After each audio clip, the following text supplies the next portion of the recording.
Hello defence listeners, स्वागत है आप सबका एक और नए डिफेंस वीडियो में, जिसमें हम बात करने वाले हैं MQ-9 ड्रोन के रशियन कॉम्पिटिटर ओरियन UAV के बारे में, क्योंकि इस ड्रोन को रशिया द्वारा MQ-9 के अगेंस्ट में भारत को पिच किया जा सकता है।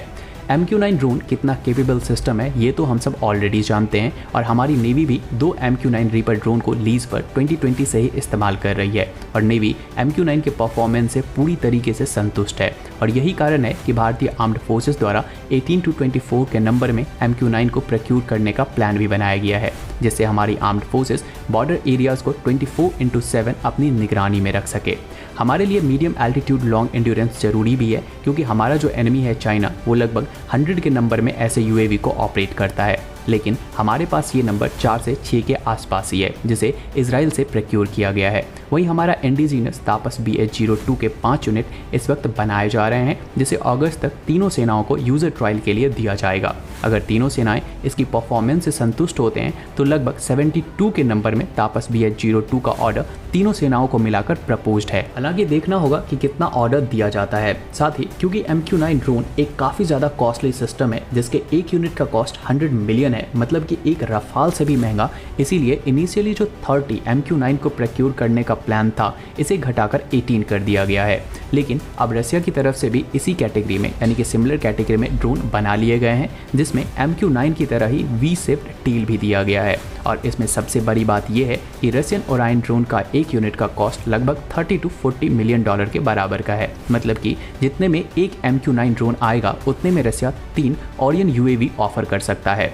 लेकिन बात यूनिट कॉस्ट की नहीं है, कैपेबिलिटीज की है। MQ-9 खुद को वॉर लाइक सिचुएशन में प्रूव भी कर चुका है, और इंडियन नेवी इसे ऑलरेडी ऑपरेट भी कर रही है, और इसी के डाटा के हिसाब से इंडियन आर्म्ड फोर्सेस द्वारा इसके 18 यूनिट को प्रोक्योर करने का प्लान किया गया है। लेकिन फिर भी हम रशियन ओरियन UAV के बारे में जान लेते हैं।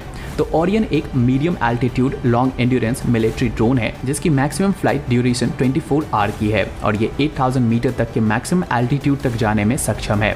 इस ड्रोन का ओवरऑल वेट 1 टन का है, और ये 300 kg तक के पेलोड को अपने साथ ले जाने में सक्षम है। वहीं इस ड्रोन की total take off weight 1200 kg तक का है। ये ड्रोन 3 टाइप के वेट कैटेगरी का एम्यूनिशन कैरी कर सकता है, जो कि 25 kg to 50 kg तक के बीच में हो सकती है, और ये 100 किलोमीटर तक किसी भी टारगेट के ऊपर अपने एम्यूनिशन को ड्रॉप करने की कैपेसिटी रखती है। वहीं इसकी maximum speed 200 kilometre per hour की है, और cruise speed 120 kilometre per hour की है। साथ ही अगर हम MQ-9 की बात करें तो MQ-9 4760 kg तक के मैक्सिमम टेक ऑफ वेट के साथ आता है, जो कि रशियन ओरियन ड्रोन से 4 गुना ज़्यादा है। वहीं MQ-9 1700 kg तक के पेलोड को कैरी कर सकता है, जो कि ओरियन से 6 टाइम ज़्यादा है। MQ-9 की maximum speed 4080 kilometre per hour, जो कि 280 किलोमीटर रशियन ओरियन से ज़्यादा है। वहीं MQ-9 की cruise speed 330 kilometre per hour और एंड्योरेंस 27 आवर का है। साथ ही जब हम किसी मेल UAV की बात करते हैं तो उस मेल UAV की सर्विस सीलिंग और रडार सेंसर काफ़ी ज़्यादा इंपॉर्टेंट हो जाते हैं, और इसमें भी MQ-9 रशियन ओरियन से काफ़ी ज़्यादा आगे है।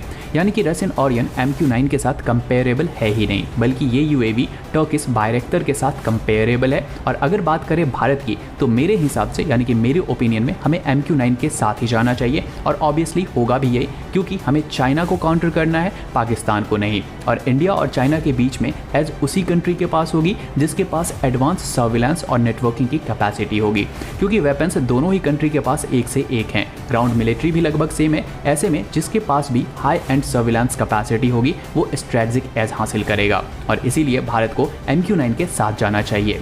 बाकी इस सब के ऊपर आप सबकी क्या राय है तो वो हमें कमेंट सेक्शन में ज़रूर बताएं। तो आज के इस वीडियो के लिए इतना ही। उम्मीद है आपको ये वीडियो इन्फॉर्मेटिव लगी होगी। अगर लगी हो तो वीडियो को लाइक करें, शेयर करें, और चैनल पर नए हैं तो चैनल को सब्सक्राइब कर लें।